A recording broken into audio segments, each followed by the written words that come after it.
بسم اللہ الرحمن الرحیم۔ السلام علیکم۔ کہتے ہیں محمود غزنوی کا دور تھا، ایک شخص کی طبیعت ناساز ہوئی تو طبیب کے پاس گیا اور کہا کہ مجھے دوائی بنا کے دو۔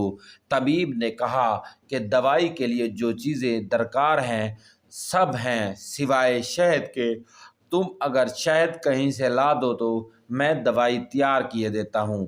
اتفاق سے موسم شہد کا نہیں تھا۔ اس شخص نے حکیم سے ایک ڈبیا لی اور چلا گیا۔ لوگوں کے دروازے کھٹکھٹانے لگا مگر ہر جگہ سے مایوسی ہوئی۔ جب مسئلہ حل نہ ہوا تو وہ محمود غزنوی کے دربار میں حاضر ہوا۔ کہتے ہیں وہاں ایاز نے دروازہ کھولا اور دستک دینے والے کی روداد سنی۔ اس نے وہ چھوٹی سی ڈبیا دی اور کہا کہ مجھے اس میں شہد چاہیے۔ ایاز نے کہا آپ تشریف رکھیے، میں بادشاہ سے پوچھ کے بتاتا ہوں۔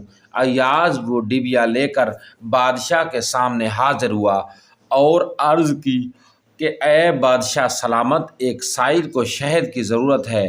بادشاہ نے وہ ڈبیا لی اور سائڈ میں رکھ دی۔ ایاز کو کہا کہ 3 بڑے ڈبے شہد کے اٹھا کے اس کو دے دیجئے۔